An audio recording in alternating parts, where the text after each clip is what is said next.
Bueno, muy bien. Nada, te había consultado. A ver, para vos, el valor que tiene hoy el dólar, ¿es un valor real de mercado o está contenido por el Estado? Mira, en realidad Argentina tiene dos tipos de cambio típicos. Uno de fuga de capitales y otro de entrada de capitales. Y como somos un país con vaivenes, que vamos y venimos porque no hacemos las cosas bien, entonces el año pasado tienes una devaluación descomunal. Los países, por ejemplo, el país más competitivo de Europa era Alemania. Y Alemania, como era el más competitivo de Europa, tenía una moneda fuerte, que era el marco alemán. Claro. El resto de los países tenían monedas débiles y alta inflación. ¿Y qué hicieron? Se deshicieron de sus monedas, no existen más ni las dracmas, ni las pesetas, y las cambiaron por una moneda fuerte en base al marco alemán. Y eso es el euro. Con lo cual no pasa la competitividad por el tipo de cambio. La competitividad pasa por todas las reformas que tiene que hacer la Argentina.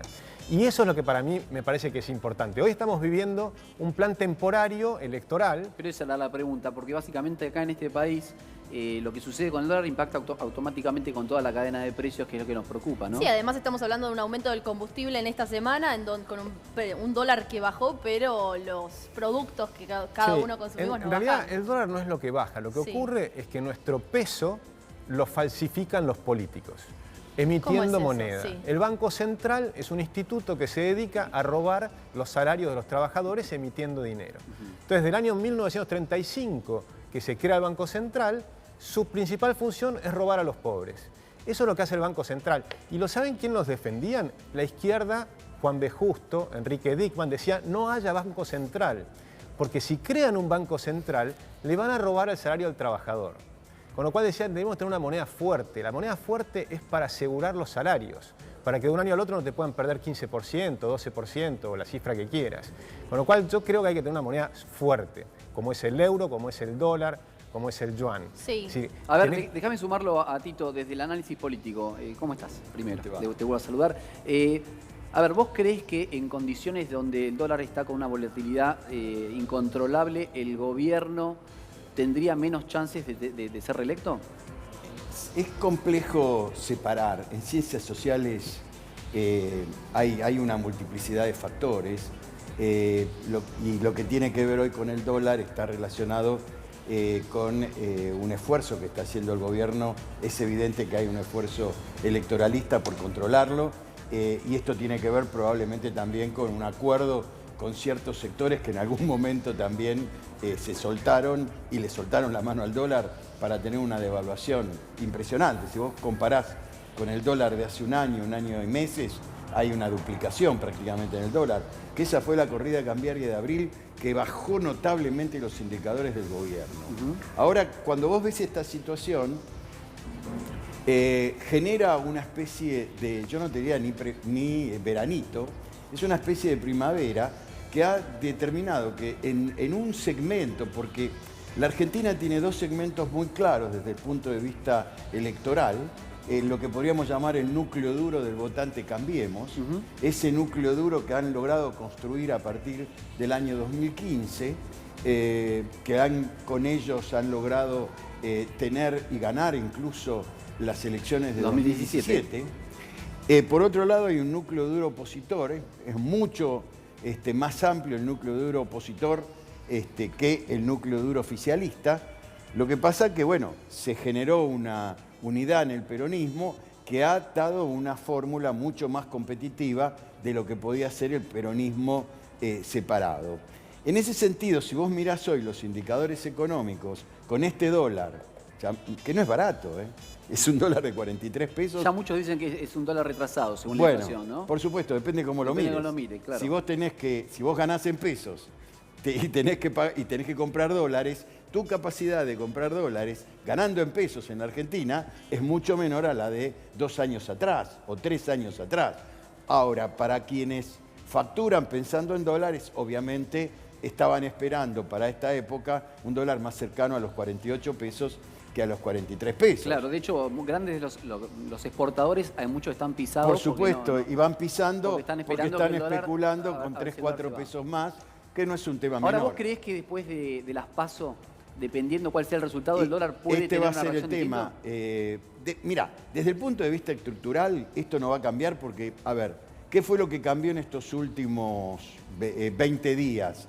en lo que pueden dar las encuestas de opinión, las encuestas Ahora vamos a mirar 3 que tenemos. de intención de voto. Pero más allá de los números de la intención de voto, ¿mejoraron las expectativas? Sí, algo mejoraron las expectativas con el dólar quieto, con la aparición de Pichetto en la fórmula. Hay una serie de factores a favor de Cambiemos. ¿Le mejoró la imagen a Macri? Sí, le mejoró 3 puntos. ¿Le mejoró la aprobación de gestión? Le mejoró 2 puntos. ¿A qué se lo asocias? Y lo asocio a que empieza a haber un fenómeno muy particular que habrá que ver a quién beneficia finalmente, que es la desaparición de la ancha avenida del medio. Esa desaparición de la ancha avenida del medio del 2015, que ya empezaba a desaparecer en el 17 con las elecciones de medio término, hoy quedó prácticamente destruida, a tal punto que La Baña atraviesa una calle angosta que hoy se ubica en el eje de los 10 puntos porcentuales. Esta tendencia a la polarización te muestra una sociedad que todavía, y a pesar de estos datos que algunos lo podrían tomar como datos buenos, hay un 70% que está insatisfecho con la economía que este gobierno puso en marcha desde el 2015 que asumió. Hay un 65% que tiene una desaprobación de lo actuado por el gobierno. La confianza de este gobierno, que creció 2 puntos a partir del dólar quieto, hoy está en el orden del 30%, pero hay 68% de desconfianza y la aprobación de gestión no supera los 32%. Estos indicadores siguen siendo complejos para el gobierno. Ahora, digo, esto no se traduce estrictamente en una fuga del total de sus votos. Porque vos escuchás a muchas personas que te dicen, me pasa todo esto que tú estás diciendo, independientemente no votaría a Fernández Fernández, no votaría a un Labaña, voy a seguir, digamos, apostando a Macri. No necesariamente digo estos datos que son durísimos los que estás contando, pero ahí tenés, es fuga de votos. Pero no fíjate que en todos, y después si querés hablamos de los valores de intención de voto que van a empezar a oscilar de acuerdo a encuestas, a metodologías, sí, a momentos que lo tomás. No, pero yo te digo, desde el punto de vista más estructural, vas a tener un núcleo duro que va a ir entre 30 hoy y 32%. Ese núcleo duro no te va a votar a nadie que no sea Cambiemos y va a votar independientemente de lo que pase a nivel económico. Algunos de ellos en los focus te contestan, yo lo voto a Macri aunque el dólar está a 100 pesos. Bien. Es decir, hay una decisión ideológica. Algunos lo llaman grieta, a mí no me gusta esa palabra porque no existe. Yo sí me gusta decir, porque esta es la verdad sociológica, hay anclajes ideológicos diferentes y hay gente que por el medio independiente de ¿Hay identidad ideológica hoy? ¿Hay identidad ideológica? Anclajes, que no es lo mismo que identidades. Y digo, ¿por qué anclajes? Te vas a encontrar con muchos fenómenos muy particulares, incluso etarios. Hoy tomás el segmento de 16 a 25 años, por poner a los más jóvenes, y te sorprendés muchísimo por la falta de conocimiento de la política, te digo, en algunos focus nos encontramos con que hay jóvenes que ni saben quién es Pichetto, no que Pichetto es el candidato a vicepresidente, que era peronista, que se fue del peronismo, que pasó a ¿Y lo conocen a Alberto, por ejemplo? Y a Alberto lo conocen un poco más. A Cristina, por supuesto. A ver, mira, los invito a todos a repasar algunas encuestas, algunos números. Y después nos vamos a meter, claro, de vuelta en la economía, ¿no? Para ver cómo va a impactar porque esta recién teníamos a Mayra que negaba con la cabeza lo que estaba diciendo el economista Cachevare. Queremos también tener tu opinión. Mira, la primera que vamos a leer es de Federico González y Asociados, ¿sí? Consultores políticos. Bueno, tenemos... a ver, voy a tomar un poquito de distancia. Fernández, Alberto Fernández nacional y en la provincia. Y en la provincia Axel, una diferencia de 9,7 puntos contra la fórmula Mauricio Macri y María Eugenia Vidal, que 30,8. Lo sigue José Luis Espert con 3,7% de intención de voto. Y en la provincia de Castelo, que lo teníamos hace instantes exactamente, que era nuestro invitado de recién. Después viene en la izquierda con 3,1 con Nicolás del Caño, y en la provincia con Cristian Castillo. Y luego está el consenso federal con Roberto Labaña y Balibuca, el hombre de Bolívar, amigo de Tinelli de toda la vida, ¿no?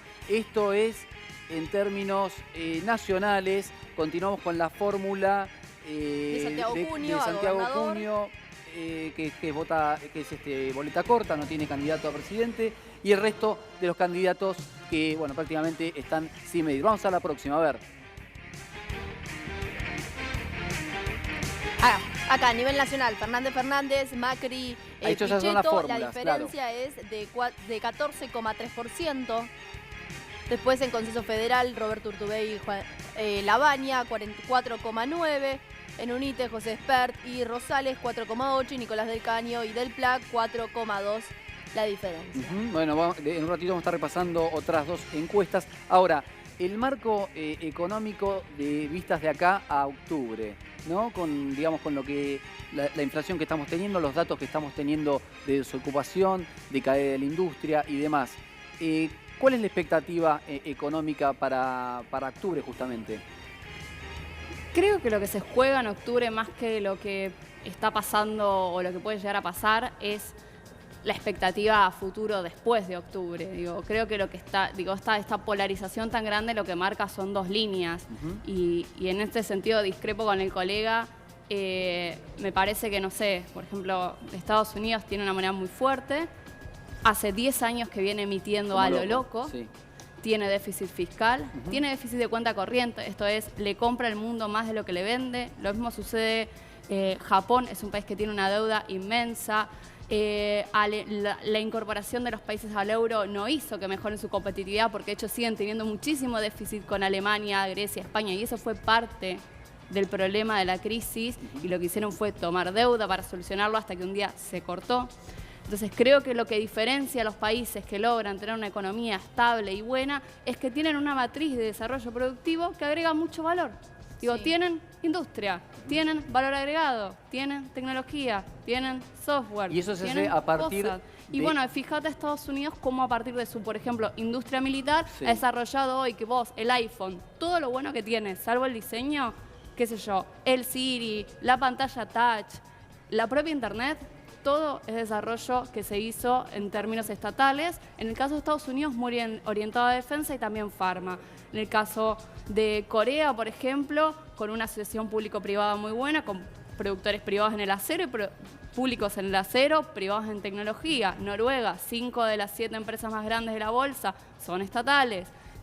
Tenemos ahí que tener un Estado más inteligente, estoy de acuerdo, y mucho más orientado a aquello que queremos desarrollar. Y eso es un poco lo que se juega, una idea de libre mercado que hasta ahora, hoy el Banco Central no está emitiendo dinero, desde octubre del año pasado que no emite nada, y seguimos teniendo una elevada inflación, muy elevada incluso para los estándares que teníamos antes del cambio de gobierno. Sí, es antagónico a lo que planteaste, Agustín, la visión. No, la visión que tenemos es muy distinta. Pero mira, la visión que yo tengo está en este libro, que lo publiqué esta semana. Que básicamente lo que estoy mostrando es un análisis... La clave es la libertad. Es el camino que han seguido los países para pasar de la pobreza a la abundancia. Y esto es un análisis de largo plazo, dice 1 millón de años. O sea, para hacer un análisis realmente de largo plazo, ¿no? Y ahí vas a ver que durante 1 millón de años la tecnología prácticamente no se modificaba. Por ejemplo, tenemos el mismo hacha de mano durante 1 millón de años sin nadie le ponga un mango. Después tenemos 100.000 años que se empieza a acelerar la tecnología, pero sigue siendo muy, muy lenta. Entre un invento y otro pasaban 10.000 años. Entonces una persona se podía dormir, despertarse 1000 años después y te encontrabas en el mismo mundo, no cambiaba prácticamente nada. Los últimos 200 años se produce todo el cambio. Se acelera el cambio de una manera extraordinaria. Entonces la pregunta es ¿por qué? ¿Y dónde se produjo? Y se produjo en los países que comprendieron el valor del ser humano, que cada uno es dueño de su mente y de su cuerpo. Yo te lo tomo, Agustín. A ver, pero creo que hay necesidades... No es un debate entre capitalismo y no capitalismo, es un debate entre dos capitalismos. No, déjame terminar un segundo. A ver. Argentina tenía un esquema que adoptó donde se abrió al mundo y funcionó de una manera espectacular. Y llegamos a estar entre los primeros 5 países del mundo. Después nos empezaron, en algún momento, cambiamos ese sistema, tomamos las ideas heterodoxas que me enseñaron a mí en la facultad, todos mis profesores eran keynesianos, heterodoxos, que no funcionaron durante 70 años. Y nos empezaron a pasar los países. Nos pasa Japón en la década del 70, cuando Japón era mucho más pobre que la Argentina, porque Japón fue invadido por Estados Unidos y adoptó la economía de mercado. Después nos pasan los países del sudeste asiático, porque se abrieron al mundo. No eligieron la sustitución de importaciones típica de la CEPAL, de América Latina y demás. Hicieron lo contrario. Hicieron una apertura al mundo, una promoción de exportaciones. Corea, Taiwán, Singapur, Hong Kong, hicieron una apertura al mundo. Bela Balazs en los 80 escribió las diferencias entre América Latina y lo que eran esos países. Sí. Hicieron promoción de exportaciones, se abrían al mundo. Nosotros nos cerramos en nosotros mismos y no funcionó. Después nos pasó en los 90, todo esto es del sudeste asiático. Después nos pasa, en 1980 nos pasó Irlanda. Irlanda era mucho más pobre que Argentina. Hoy es 3,5 veces más rica. ¿Qué hizo Irlanda? Bajó los impuestos, abrió la economía y entonces empezaron a llegar un montón de empresas. Hoy produce Intel. Hoy cualquier computadora que compras en el mundo tiene algún componente irlandés. Un chip